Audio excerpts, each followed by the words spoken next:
So I suppose my entry into this universe was completely unorthodox in that I have no training, which probably isn't a good way to start out. Go to school, kids.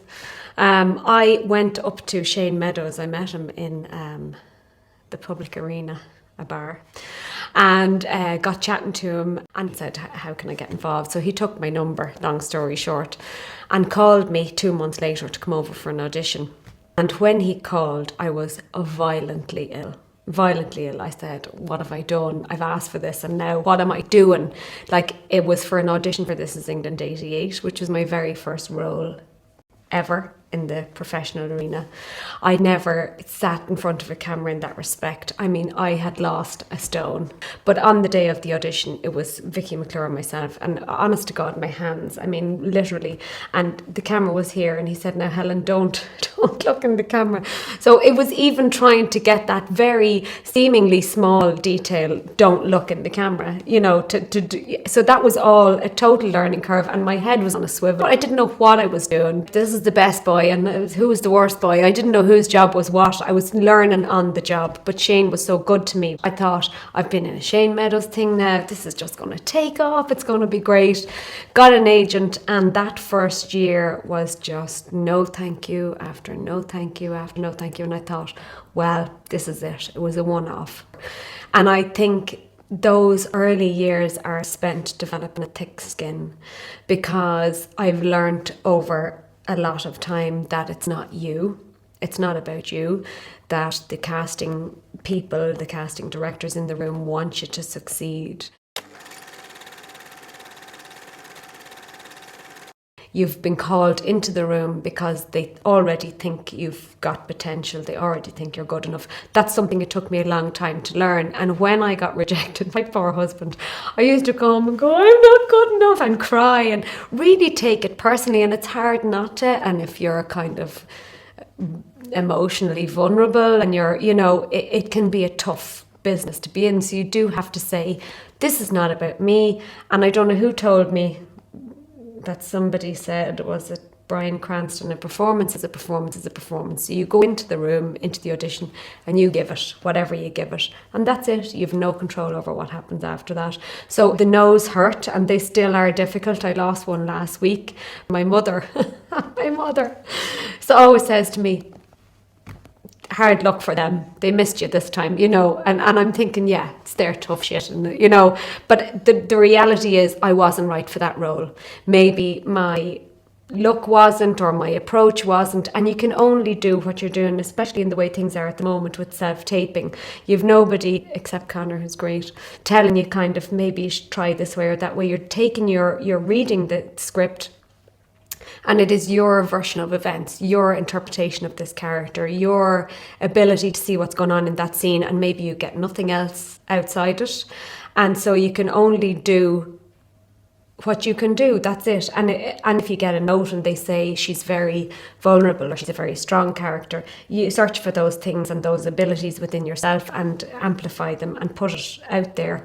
And in that minute and a half or whatever it is, that's all you've got.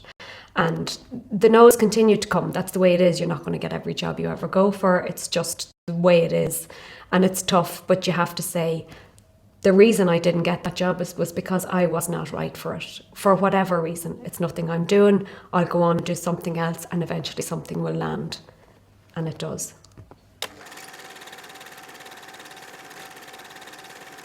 My feeling is, if I can't put weight and honesty into it, I can't do it. I cannot fake it. Like, I had this audition for something once, and I said to Vicky McClure, I have to laugh in it, you know, I have to laugh. And she said, oh, just do this.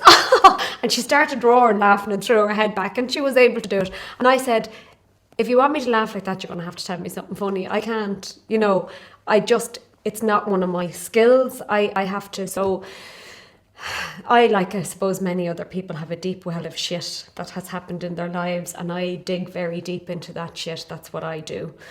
I create, this is just my trick, I create a playlist for every character when I have a job coming up. So I start to put a playlist together of music I think they listen to, and music I think will help me emotionally for certain things.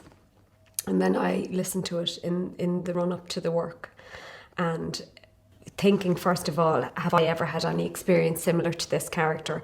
Do I have a friend who's ever had any experience similar to this character? And if so, I seek them out and find them. If I can't help myself, I find somebody who's willing to talk to me.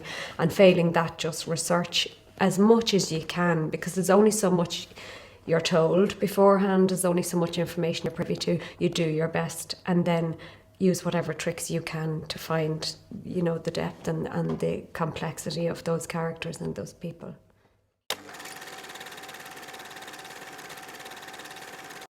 I was dropped into this job for one day, didn't know anybody, and it's very hard when you're going into a production that's been going for a month or two. The vibe and the tone is set, and you're going in and you're not sure which way to play it. Thankfully, the director was lovely, and we did rehearsal on the day, and oftentimes you find yourself only meeting people on the day, and you're supposed to have these relationships and histories. That's quite difficult to kind of fake those relationships when you haven't had that time. With Shane and with The Virtues, with This Is England, with all those programmes, there was a sense of family and community and use of the same crew, use of the same cast, and everybody stayed in touch. We knew each other. There was a family element.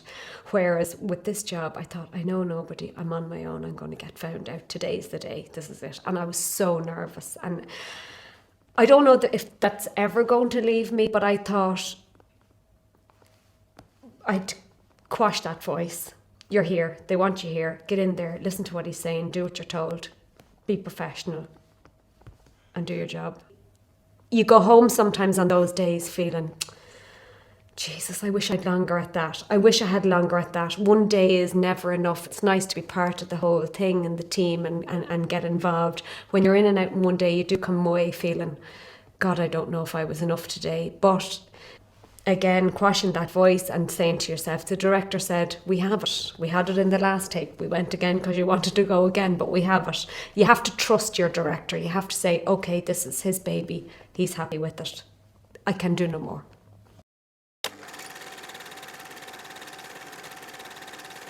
Trust the director is paramount, I think. If you've... And why would you have conflicting views? Unless it's something I've written, which I've no ability to do, it's their vision. It's only to me to play what they want. You're employed to do a job, of course, and you get some directors that are extraordinarily collaborative, like Shane, and Aisling, I have to say, would also discuss things and, what do you feel, or get a sense that something is not coming out right and maybe be able to change it in discussion a little bit. But if you discover, with 5 minutes in, I've to dot my I's and cross my T's, then that's what I'm going to do. I'm just going to do what I'm told. And be ready for a totally left field idea on what you're preparing.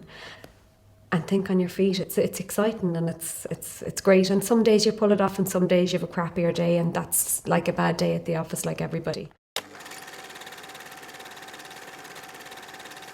Honest to God, I say that, and I think other people say that, but they don't really mean it. But I have spent the last 10 years waiting for somebody to go, you've had your fun now, come on. There's always this sense that you're not good enough or you're not, and you're looking at other kind of performers and thinking, God, she does that beforehand and maybe I should be doing that. I'm constantly questioning because I walked in here. And I'm an imposter in my mind, certainly. I walked in. I know that there are people who train and work hard and don't get the opportunities that I've had. I am so grateful for what I have, and I keep thinking at any moment it could be taken away. So I always treat each job like it could be the last one. I put everything into it, and thankfully it has continued to go on and go on. I would always advise people to have something else, to have a fallback. I think for your sanity, you need to have other things going on because it is a very precarious industry. It's fantastic and it's exciting, and when it's hot, and when it's not, and those downtimes can be difficult. And if you're at home waiting for the phone to ring, or not maybe trying to generate work yourself or writing or whatever it is that you do creatively. If that's not happening, you need to have something else to occupy your mind. And exactly for the reason you say, that going out and working in different fields gives you a character study of everybody that you'll possibly meet on the page, you know, grocers, hospital staff, social workers, you know, any number of people, any number of jobs feed your creative ability. So it's no problem to work. In fact, you are working on your craft when you're working in the world, because I am constantly people watching and looking at how different jobs, because something will come in on the page that you don't have any experience of, and the more you open yourself out to in the real world, you know, the more creative juice you'll get from that. So certainly I think it's important to have other avenues and to keep this always, you know, at the heart of what you're doing, but to carry on in the world and live your life and come back to the jobs when they're there, and hopefully the momentum will come, but it will always go again. So you have to, it's important to have an anchor to you know, financially and for your mental health.